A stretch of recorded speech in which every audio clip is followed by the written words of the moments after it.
Le cyborg est né en 1960 sous la plume de deux scientifiques, Klein et Kleins, dans le contexte de la conquête spatiale. Ce néologisme est un mot valise pour organisme cybernétique. C'est une hypothèse théorique qui propose d'adapter le corps à un environnement extraterrestre en le dotant d'un plan technologique. Les inventeurs du cyborg le présentent comme un concept fanciful, c'est-à-dire fantaisiste, qui pourrait ressembler à de la science-fiction. Effectivement, la science-fiction a largement anticipé le cyborg, avec des personnages de soldats augmentés après la Première Guerre mondiale, dans le genre du merveilleux scientifique, puis avec des personnages d'astronautes augmentés après la Deuxième Guerre mondiale.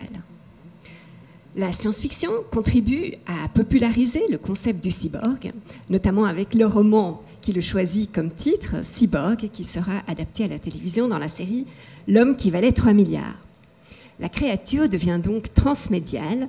Elle passe de la littérature à la télévision, mais aussi au cinéma, à la bande dessinée, au manga, et pour finir, aux jeux vidéo. Alors si la SF, donc la science-fiction, est un amplificateur du cyborg, elle en est aussi un révélateur critique. Et nous allons vous proposer ce soir un regard croisé, un pas de deux. D'une part, donc, la littérature critique de la science-fiction et puis la pédopsychiatrie, pour essayer de vous donner des hypothèses sur la fascination qu'exerce le cyborg sur nous, sur les humains et spécialement sur les adolescents. Nous allons donc retenir quelques pôles critiques qui sont pertinents tant pour l'histoire de la science-fiction que pour les thérapies avec les ados. Tout d'abord, la question de l'auto-engendrement. Les pères du cyborg, donc Klein et Klein, décrivent l'hybridation technologique comme un acte volontariste, solitaire, comme un moment de toute puissance.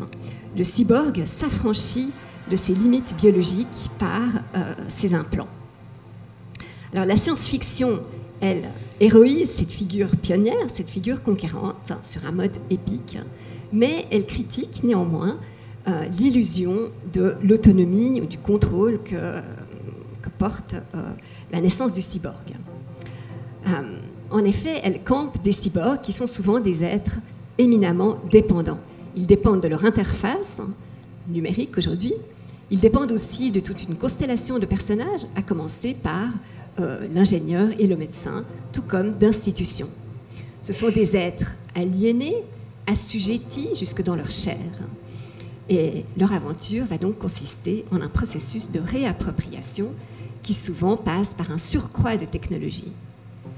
Et c'est tout ça ce qui se passe dans le développement psycho-affectif de l'adolescent. On voit bien que cette période de vie, qui est une période de transformation, est une période qui va être de se dégager finalement de la dépendance que l'on a, de la dépendance notamment aux parents, de manière psycho-affective, pour aller vers une autre dépendance, notamment une dépendance vers des relations futures. Donc dans tout ce moment de dépendance, de difficulté à sortir de cette dépendance, l'adolescent va subir des transformations internes qui vont l'amener à avoir des possibilités, notamment au niveau cérébral. On parle beaucoup des changements au niveau du corps, mais il y a aussi beaucoup de choses dans le cerveau qui changent. Et cette impression d'avoir un nouveau cerveau, et donc presque un cerveau qui naît de l'intérieur, donc du mythe de l'auto-engendrement. Et là, on retrouve à ce moment-là le mythe de Dionysos, par exemple, qui est celui de renaissance. Et l'adolescent a l'impression, en effet, de renaître à travers son corps, à travers ses émotions, et donc de quitter finalement l'enfance. Et dans ce moment, qui représente un peu une forme de toute-puissance infantile, il retrouve et avoir l'impression d'une forme d'invulnérabilité, comme ce que l'on peut voir à travers des vieux personnages comme Peter Pan, par exemple, qui lui a cette forme de toute-puissance. Si le capitaine Crochet arrive trop près de lui, il est capable, grâce à la fée Clochette, de partir dans les airs, de s'envoler, et donc de ne pas être confronté à la réalité de l'adulte, qui va être représenté par le premier cyborg, finalement, de l'humanité, si on veut, qui est le capitaine Crochet, donc avec une mutilation de son bras, qui vient de cette mutilation du crocodile, pris par, disons que longtemps on entend ce crocodile à travers le tic-tac, qui représente à ce moment-là le temps, ce qui veut dire que quand on grandit, on arrive dans le temps et on est confronté à des angoisses dites de mort, et à ce moment-là, on se retrouve mutilé avec un crochet. L'utopie de l'invulnérabilité est reprise aujourd'hui notamment par les transhumanistes qui postulent dans le premier article de leur déclaration fondatrice la prochaine abolition de la souffrance grâce à la transcendance technologique. La science-fiction est plus critique. Tout d'abord, elle renvoie le cyborg à ses origines historiques. Comme je l'ai dit, les premiers cyborgs, ce sont des poilus mutilés et réparés autrement avec de nouvelles capacités. La cybernétique s'est développée pendant la Seconde Guerre mondiale. Et le concept du cyborg est né dans le contexte de la guerre froide. Et la plupart des personnages de cyborg, donc le cyborg imaginaire, sont avant tout, plus que des astronautes, des combattants. La science-fiction soulève aussi la part mutilatrice de l'hybridation technologique. Il faut faire le sacrifice de son intégrité physique et psychique pour acquérir de nouvelles capacités, sensorielles ou cognitives. Alors, cette atteinte au corps et à l'esprit est représentée par excellence par le leitmotiv science-fictionnel de l'impuissance sexuelle. Les premiers cyborgs sont des hommes castrés aux antipodes du fantasme d'omnipotence ou de surpuissance virile. Soit ils sont réellement castrés, ils ont subi cette mutilation dans le cadre de leur augmentation, soit leur augmentation implique une impossibilité mécanique d'avoir des rapports sexuels, soit encore leur différence qui les éloigne de la commune mesure humaine induit une impuissance psychique. Ainsi, la science-fiction fait toujours osciller l'augmentation avec le handicap. Le héros doit passer par un processus de déshandicap. C'est le contrepoint tragique ou l'épreuve initiatique de sa transformation. C'est pourquoi le cyborg est aussi l'icône des technologies d'assistance au handicap, comme l'a montré la compétition du Cybathlon, qui s'est tenue d'abord à l'École polytechnique fédérale de Zurich, puis à l'École polytechnique fédérale de Lausanne, où il s'agit de promouvoir des prototypes destinés aux personnes handicapées.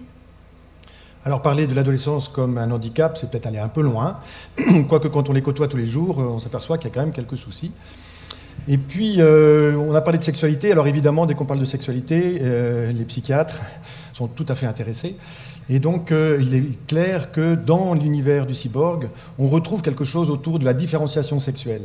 Et que c'est au moment de cette adolescence qu'il y a vraiment une très grande différenciation sexuelle et que, enfin, on ne peut pas être garçon ou fille. Il y a des choses qui arrivent dans le corps qui nous permettent d'être vraiment soit l'un, soit l'autre. Et le cyborg montre tout à fait ça, c'est-à-dire que pour le cyborg masculin, il y a une mutilation, et puis quelque chose qui se transforme, donc on est dans l'objet partiel, alors que pour le cyborg féminin, et on a le dernier exemple du Capitaine Marvel, c'est l'ensemble du corps qui va être attaqué, et qui va être ensemencé quasiment. Si vous voyez ce film, pensez bien à tout ça. Et donc, on ne va pas avoir d'objet partiel, c'est l'ensemble du corps. Donc, on voit la différence sexuelle très forte entre une jouissance à l'intérieur du corps ou une jouissance à l'extérieur du corps. Donc, si on reprend, du coup, notre petit jeu autour de Peter Pan et le Capitaine Crochet, vous avez la même chose, c'est-à-dire que le Capitaine Crochet, lui, a perdu, en effet, devient un cyborg, il a perdu quelque chose, mais il a gagné une grande épée. Alors que Peter Pan, qui reste dans l'enfance, eh ben, il reste avec sa petite dague. Donc, évidemment, vous pouvez imaginer la représentation que c'est cette grande épée et la petite dague. Bon. Le dernier point, enfin pas le dernier point, mais le troisième point, c'est de redéfinir son identité. C'est très important, la quête identitaire à l'adolescence est un phénomène tout à fait important, et il va se faire, bien sûr, à travers tous les objets que vous pouvez avoir autour de vous, et les avatars dans les jeux vidéo sont un objet tout à fait important, et nous travaillons beaucoup en pédopsychiatrie avec les avatars de ces adolescents. Pas plus tard qu'avant-hier, j'avais un adolescent tout timide qui disait pas grand-chose, donc je lui demande de me montrer, enfin il jouait évidemment aux jeux vidéo, je lui demande de montrer son avatar. C'était un pirate tout à fait extraordinaire avec des cheveux roses, des attributs incroyables, donc je me dis, en effet, cet adolescent a une envie extraordinaire de vie, et on a pu travailler sur ces choses-là pour l'amener finalement à se développer. Donc vous voyez, on est vraiment dans ce travail important de l'identité, de la quête identitaire à travers les jeux vidéo, et il faut vraiment s'intéresser à tout ça. Alors, ce que vous décrivez met en œuvre les enjeux fondamentaux de la fiction, à savoir une capacité de médiatiser des dualités. C'est ce que décrit Claude Lévi-Strauss à propos du mythe. Le cyborg est un personnage particulièrement propice, puisqu'il est lui-même double, mi-humain, mi-machine. À lui de trouver un nouvel équilibre, de se construire une nouvelle identité hybride, qui transcende donc les oppositions. À travers lui, le lecteur, ou le spectateur, ou le gamer, s'identifie à la découverte insolite de ce nouveau sensorium. Mais il projette aussi ses peurs, ses propres peurs, notamment face à l'emprise de la technologie dans le monde réel. Il peut reconnaître dans le cyborg une figure de nos pathologies sociales ou des défis auxquels nous sommes confrontés, notamment la révolution numérique du travail, dont le cyborg est souvent une métaphore. Mais également, le cyborg permet sans doute d'augmenter, d'enrichir notre monde interne et nos capacités psychiques. En effet, on s'est aperçu que nos fonctions, ça peut être la peau, ça peut être les mouvements, vient organiser notre monde psychique, nos capacités de représentation. Et si nous nous appuyons aussi sur les cyborgs, donc sur d'autres manières de voir le monde, eh bien nous allons pouvoir peut-être enrichir encore plus, enfin surtout les adolescents, nous c'est déjà un petit peu passé, malheureusement, mais nous allons pouvoir peut-être enrichir nos capacités futures et donc prévoir un avenir tout à fait rayonnant et non pas à la fin du monde comme on nous l'a prédit souvent. Merci de votre attention.